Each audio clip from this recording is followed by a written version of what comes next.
gustong idikit sa ating Pangulo. Tama, kinuha siya, pero hindi siya nanatili ng matagal, mga kababayan. Malamang nakahalata si PBBM.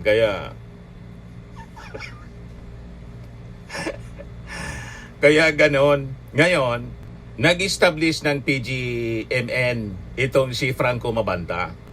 Yun ang intensyon pala, gamitin sa extortion activities. ECDC, attack and collect.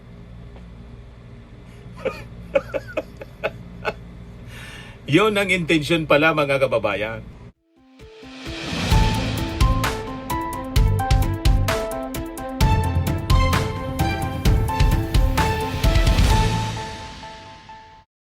Hello po mga kababayan, si Dante Maravillas.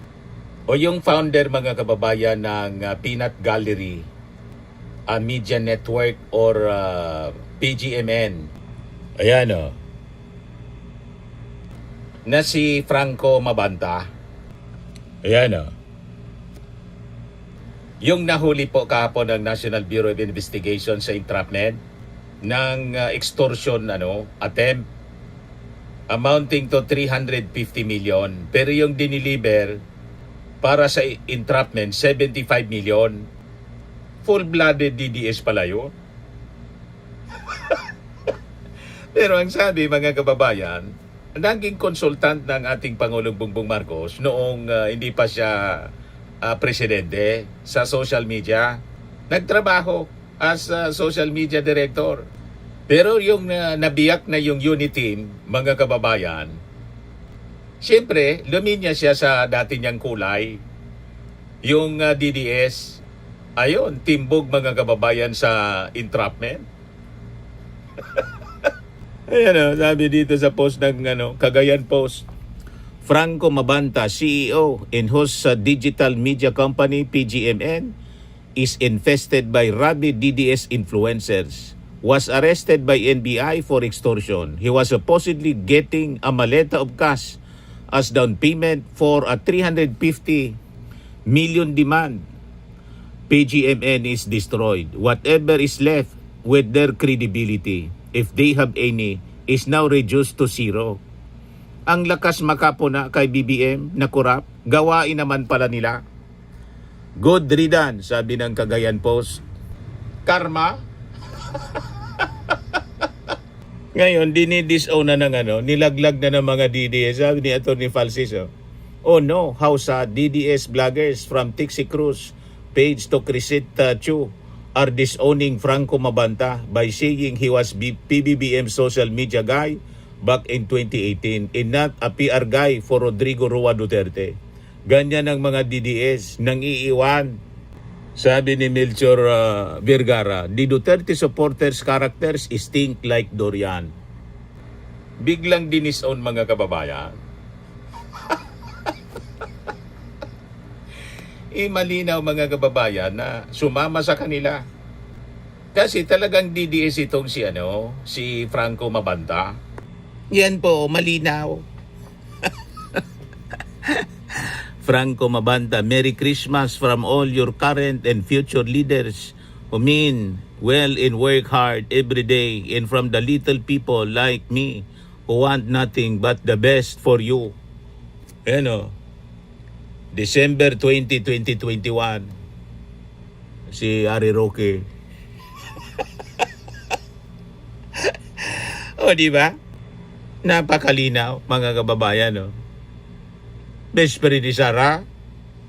O, ito si Karen Jimeno.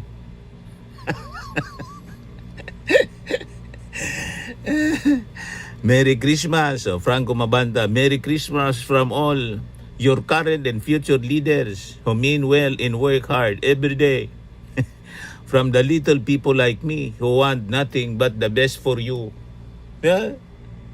Malinaw. Post siya ni Franco Mabanta mismo. Malacanang Palace. Yung presidente pa siya, si Digong. Ayan, Malacanang Palace. Ngayon, dinidikit sa ating Pangulong Bongbong Marcos na social media director daw. Kinuha talaga. Kaya lang, nung siguro malata, dumistansya na yung ating Pangulo. Kasi ganun pala yung ugali niya. Grupo siya, mga kababayan ng DDS vlogger. O ito yung atong Pangulong Bongbong Marcos. Anong taon ito? 2018 yata. Si Mocha. Sino nga ito? Kakalimutan kong pangalan yan. Si TP. Mga kababayan, si Lisa Marcos. Si Trixie Cruz Angeles. Mga kilala natin. Si Lopez. Ito siya. Mga kababayan, si Franco Mabanta. Kaya sabi ni Benji Contreras, si Brother Benji, ito yung panahon nung natalo si PBBM sa Vice Presidential Election 2016-2019 na napapaligiran sila ni First Lady Lisa Marcos ng mga DDS vloggers ni Digong. So DDS vlogger pala talaga. Itong si Franco Mabanta, PGMN founder, na nahuli ng NBI sa entrapment operation dahil sa extortion activity, ay naging social media manager ni PBBM noong 2017 to 2018 man lang po. Noon, hindi pa inaaway ni Digong si PBBM kasi hindi pa man presidente. O di ba? Ayan report ng ng Politico News 2018 January 16, 2018. Bongbong Marcos taps Franco Mabanta as social media director.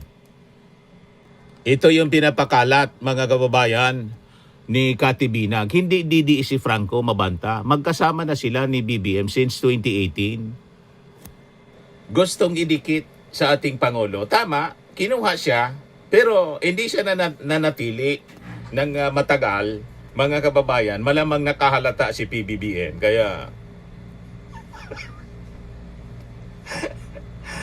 Kaya ganon. Ngayon, nag-establish ng PGMN itong si Franco Mabanta. Yun ang intensyon pala, gamitin sa extortion activities. ECDC, attack and collect.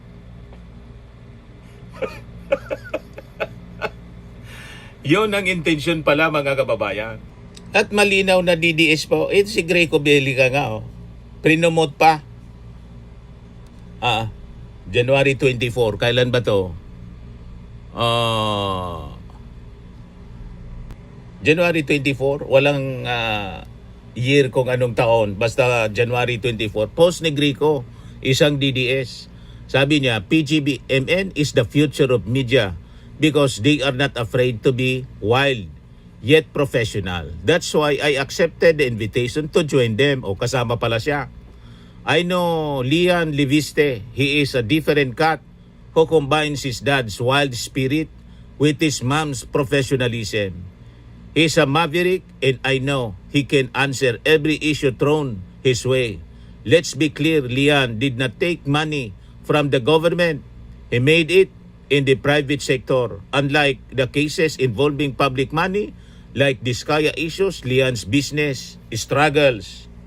Talagang infested po ng mga DDS personalities yung PGMN kasi nga po pure-blooded DDS, mga kababayan, si Franco Mabanta, pati si Guanzon, may programa yata dyan sa PGMN. So alam na ninyo, mga kababayan, kung ano ang totoo. Kaya sabi ni Politiken, breaking news, Peanut Gallery Media network founder arrested. Agoy, sila pala ang tunay na may maleta. Waiting for other details, will be sharing it soon. Yan yung natimbog, mga kababayan, na recover na 2 maleta ng pera. Na-recover sa pangungutong. Kaya sabi ni Nan Macguarnes, mafia ng Davao, Tatak Duterte, no joke, no joke. Diba, mga kababayan? Post ito ni Mike Abi. Mike Abi Opinions. Kayo ba talaga ito? Paano yan?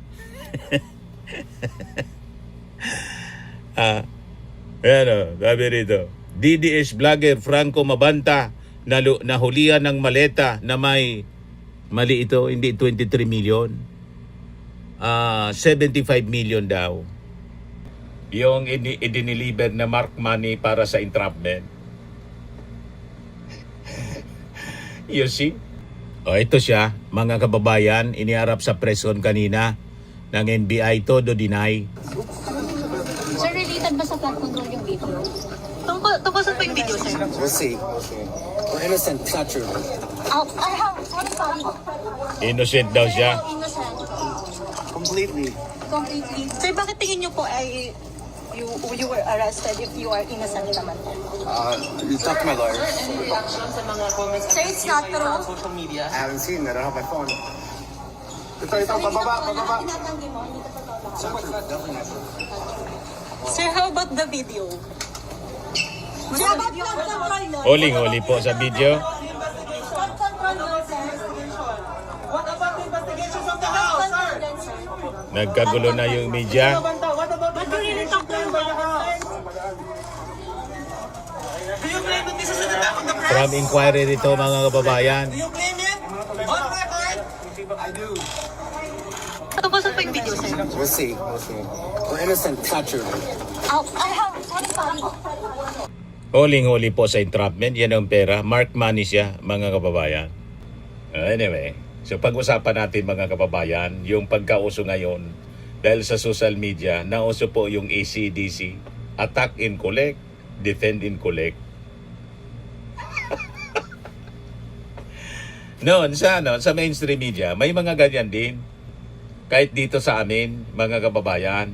Pero ngayon, nang mauso yung social media, tumindi lalo. Attack in collect, defend in collect.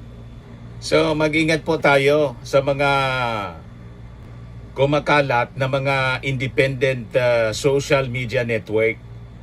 Ngayong panahon ng digital world na nagpapakilala independent media network. Di ba? Astig, pakinggan, parang pinoproject nila walang kinikilingan. Puro katotohanan lang daw, tulad ng sinasabi ni Greco Bellica, referring to PGMN.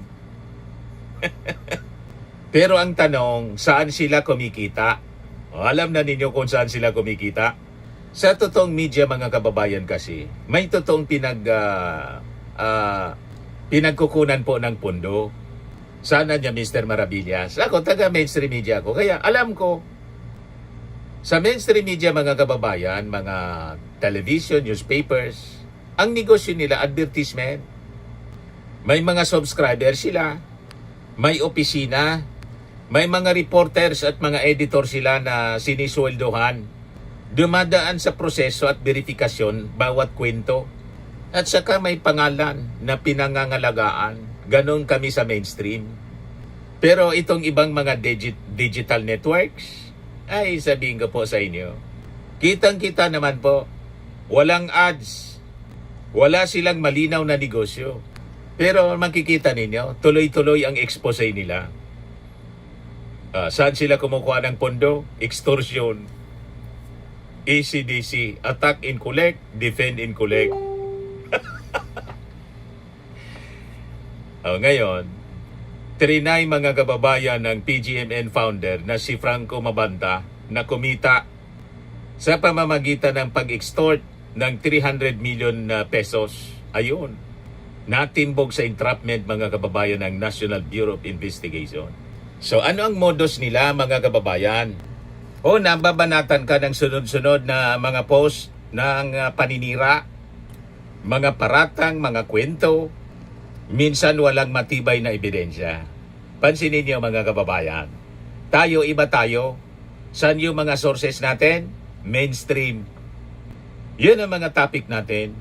Kung ano yung mga current events, ano yung mga releases mula sa mga agencies ng gobyerno, kung ano mga controversies na mula sa Congress, mula sa Senado, kung ano yung mga announcement mula sa Palasyo Malacanang na pwedeng pakinabangan ng mga mamamayang Filipino at saka sa mga ordinaryong mamamayan, yun ang nilalabas natin. Hindi yung mga paninira, mga kung ano-anong gawa-gawang kwento, pagkatapos gagamitin pala ito para mam-blackmail.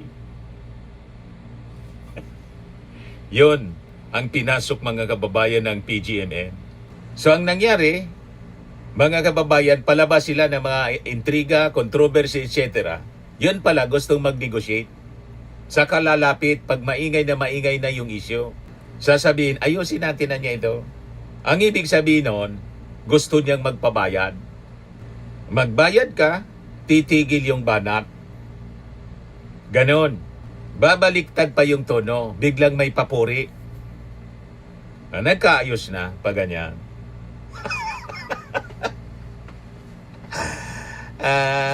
Hindi umobra yung negosasyon, mga kababayan. Ngayon, pag hindi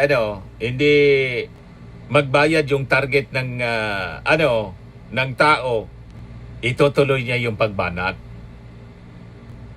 Plus na pangingikil yung intensyon, mga kababayan. Blackmail. Kunwari yung ginagawa nila, mga expose. Pero ang totoo, pananakot para sila makapag-extort, para sila kumita. So, delikado po ang ganitong uri ng galawan, mga kababayan, sa dalawang dahilan. Una, niloloko nila yung publiko. So, hindi mo na alam kung alin yung totoong balita at kung alin yung may kapalit na bayad. Nawawala ang tiwala ng publiko, pati yung legit na media, mga kababayan, nadadamay. Pangalawa, binibiktima yung mga target. Kahit wala mang kasalanan, sinisiraan nila. Kasi yung intention pala mang-extort, mangikil. So pinipilit silang pumili. Lalaban ba o magbabayad para tumahimik yung issue? Yon ang nangyari dito, mga kababayan. So malinaw po, mga kababayan, ang totoong pamamahayag, ang totoong mamamahayag, hindi po nananakot. Ganun kami na mga legit. Hindi tayo nananakot. Nagkikwento lang tayo ng totoo.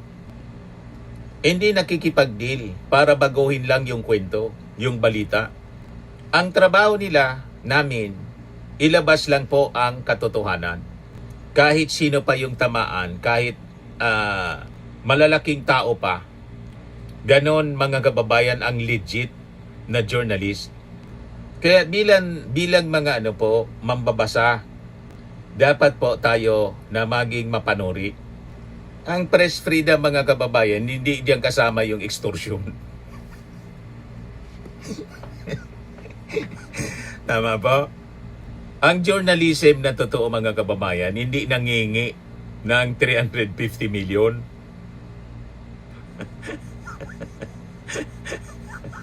Para tumigil ng magkwento ng kontrobersya. Ang katotohanan, mga kababayan, does not come with a price tag. Ganon po ang totoong journalism.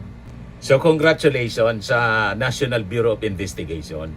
Hindi ninyo inayaan ang ganitong uri ng modus. Kasi pag inayaan po ang ganitong uri ng sistema po, masisira po yung kredibilidad ng digital media. Sayang, mga kababayan, di ba? Mawawala ang tiwala, mga kababayan, ng mga tao sa tunay na journalism. At saka lalakas po yung industriya ng pananakot in blackmail. Tama po? Saka po, ang pinakamalala dito, yung katotohanan nagiging commodity. Binibili, binobura, binibenta. Maling-mali ang ganyan, mga kababayan, na sistema. Kaya gusto natin bigyan ng commendation ng National Bureau of Investigation sa kanilang proactive action, sa ginawang entrapment operation, sa evidence-based arrest. So itong nangyari, mga kababayan, ay patunay na ang ating gobyerno hindi po takot sa media. Kasi po, ang tinatamaan dito, yung mga nagpapanggap, mapanglinlang na mga tao na nagpapakilalang media, yun pala extortionist. Yung intensyon ng pag-establish ng digital media para mag-extort. Di ba po? So malinaw po ang ginagawa ng ating gobyerno. Ang press freedom po pinoproteksyonan. Pero yung extortion disguised as media, kailangan pong i-prosecute natin. Kasi yun ang sumisira sa mismong legit na media. Baka naman po may lumitaw na mga argumento, sabihin persecution ito at pagsikil sa freedom of the press. Tulad ng sinabi natin, ang press freedom po, hindi kasama dyan yung extortion, yung pangingikil. Tama? At baka may magsabing set up ito. Entrapment po, legal na operations na ginagawa ng ating mga authorities para yung mga extortionist po ay mahuli ng red-handed. That is normal. Kahit sa droga po, ginagawa yan by bust operation yung tawag. So may ebidensya agad-agad, may mark money. So ang tanong ngayon mga kababayan, ilan pa kaya ang ganitong operasyon sa digital media? May ganitong uri ng operasyon at hindi pa nahuhuli. And siguro itong nangyari sa PGMN, magsisilbi ito pong warning sa mga extortionist na ginagamit po yung pagiging media-media. Pero ang totoo, mga extortionist pala, para kikil. Ilan pa kayang ganitong modus ang ginawa ng PGMN? So kailangan tapusin natin ang ganitong uri ng negosyo ng pananakot. Blackmail para lang po kumita. Kasi kung ang media po ay ginagamit para manira, manakot, mangikil, hindi po yan kalayaan, hindi yan press freedom, abusong malinaw yan. Tama po? Pananamantala, pananamantala. Yon. So sa kasong ito mga kababayan sa PGMN, uling-uli po yung modus, na-expose yung kanilang sistema at nagsimula na po ang paglilinis ngayon. So kapag mga kababayan, ang mga balita ay ginagamit para mangikil, hindi po ito kalayaan, hindi po ito press freedom. Malinaw na ito po ay isang krimen, extortion na malinaw. At sa laban mga kababayan ng propaganda versus ebidensya, isang krimen ang ginawa po ni Franco Mabanta, founder ng PGMN. Yan, dalawang maleta daw to ng pera diniliver mga kababayan as mark money. Kaya hirap na hirap sa pag-defend yung mga DDS vloggers. Dinidisown nila mga kababayan nitong si Franco Mabanta. Yan very close sila. Yan. Si Harry Roque. Hirap na hirap sila ngayon sa kanilang propaganda.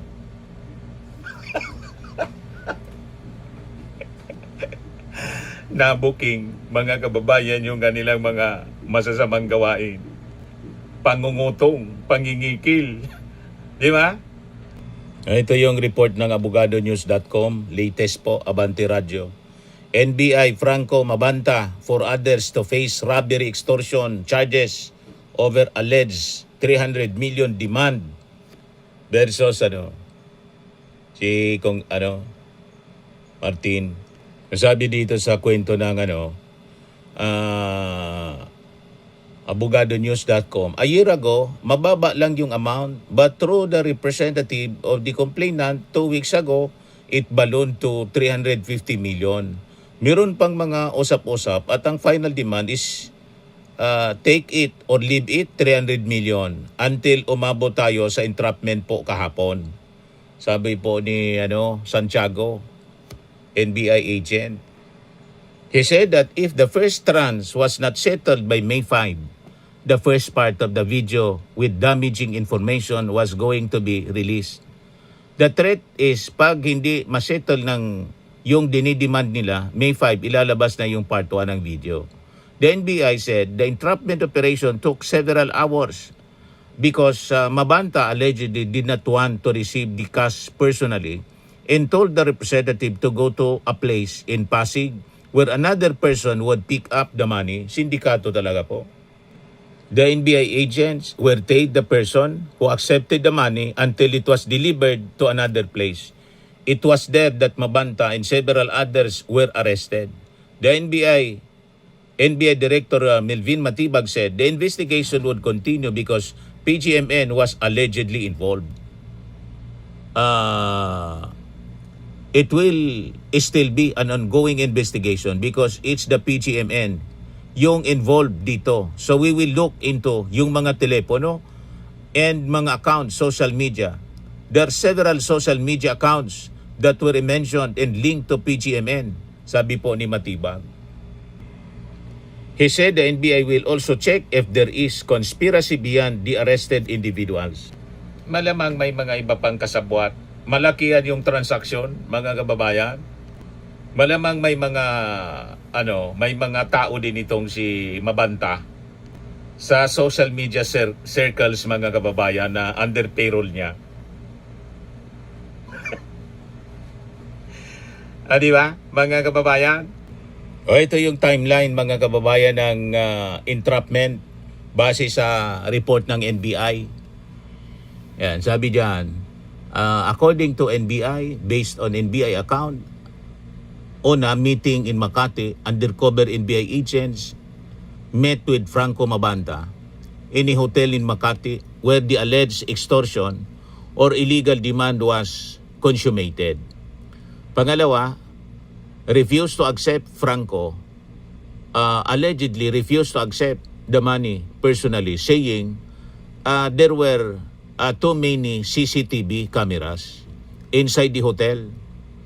Then pangatlo, he allegedly instructed the agents to bring the money to Valle Verde, Pasig, where his people accepted the money. Pangapat, surveillance and tailing yung ginawa immediately ng NBI agents. So hindi nila inarrest immediately. They conducted further surveillance, entailed Franco's people. Then money turned over to Franco. Agents followed the trail and saw Franco receiving the money from his people in another location. Then comes now the arrest after natanggapin yung pera. NBI agents arrested Franco Mabanta after getting his hands on the marked money. Yun ang nangyari, mga kababayan. Ngayon, kanina sa press con, tinanong si Yossi Castro. Sabi dito, asked if President Marcos Jr. knew social media personality Franco Mabanta, who was arrested by the NBI. Claire Castro showed photos of Mabanta with ex-President Rodrigo Duterte and his family and allies. Castro said the better question would be if Mabanta knew Duterte. Ayan yung picture, mga kababayan. Malinaw. Ito si Mabanta, ito si Chucky. Malinaw kung anong grupo. Ayan, Franco Mabanta is with Mark Anthony Lopez. Ito si Senator. Yung doktorang napakasama ng ugali. Ito siya. Alam na kung sino yung grupo. Pakinggan natin si Yossi Castro kasi naitanong ito dito. Magandang hapon, Yusek. Baka may reaction po ang palasyo dun sa pagkaka-aresto kay Franco Mabanta, PGMN founder, kaugnay dito po sa extortion case sa dating speaker. Ang nais naman po ng Pangulo sa lahat ng pagkakataon, managot ang dapat na managot. Kung meron po silang dapat na panagutan, kung meron po silang ginawang krimen, dapat lamang po nilang itong panagutan. Pero definitely, kailangan po ng due process sa lahat ng bagay. Follow-up po, kilala po ba siya ng Pangulo dahil sinasabing may papel daw tong si Mabanta dun sa online political campaigns noon na sumusuporta kay Pangulong Marcos? hindi po siya kaibigan ng Pangulo, pero siguro mas nanaisin ko po kung ito po ang inyong itatanong dahil ito po ay mismong pinost ni Franco Mabanta. Baka ito po ang itanong nyo kung ano po ang relasyon niya sa mga Duterte.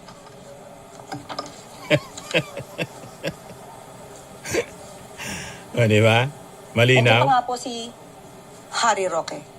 Kasama pa si Harry Roque. Alams na. Quick follow-up sa inyo pong pagkakaalam, Yusek, ano po ang relasyon po kaya ni Mabanta sa mga Duterte?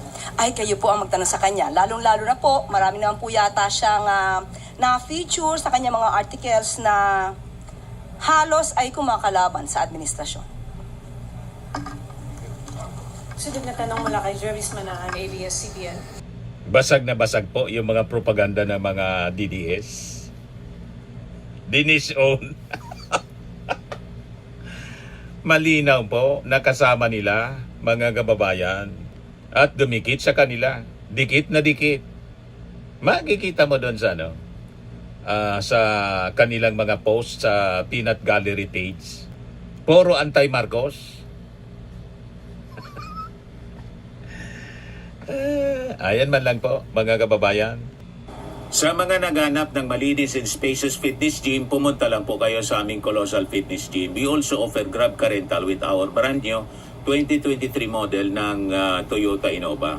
We also accept booking for those who are planning to travel via PAL, Cebu Pacific, and other airline companies, local and international, and bills payment for Meralco Bills, PLDT, Aleco Bills, etc. Ang Colossal Fitness Gym is located at 3rd floor Security Bank Building, Landco Business Park, Legazpi City, Albay. For inquiries, look for Chilon Maravillas. Contact number 0966-802-0949. Yan yung aming Innova. Lagi na pong matao sa amin. Pati mga foreigners po, tingnan ninyo. Mga British tourists sila. Ang lalaki ng katawan na, mga kababayan, nag-gym sa amin. Ito naman po, international. Ito mga mga European sila. Ito naman yung bago naming product na binibenta online, Eye Glow Serum. Whitening po siya galing sa South Korea. Tingnan ninyo yung epekto sa aking anak na architect entrepreneur, Riz Maravillas. For inquiries, look for Riz Maravillas on FB. Ito naman po, Firmax Firming and Lifting Cream, pinapahid sa mga pulses in other affected area. Mainam po ito sa mga pains at paninigas na mga kasukasuan. Ito po, Automax Radiant Serum. Sa mukha naman yung application. Anti-aging po siya. You will look 10 years younger than your age. Ito naman po yung bagong product naming binibenta online. I am worldwide amazing pure organic barley powdered drink mix from Australia. Mainam po ito sa mga cancer patients. Tulad po nitong si Yoli Tan, ovarian cancer survivor. Sabi niya, in 2019, Yoli faced the fight of her life through surgery and harsh chemotherapy. I am worldwide amazing pure organic barley became her source of strength. It boosted her immune system where she needed it most. It gave her the energy to keep going. 100% organic po siya, immune system booster, trusted by survivors. Sa mga mahilig naman po sa mga imported bags and wallets, dumiretso na lang kayo kay Ma'am Eileen Rosales. Eileen Closet po, nakabase sa Amerika. Ito yung kanyang online selling po. Pwede kayong sa kanya. Mag-message sa kanya. Eileen Closet po. Every Sunday, 7 o'clock in the evening, Philippine time, nagla-live po siya.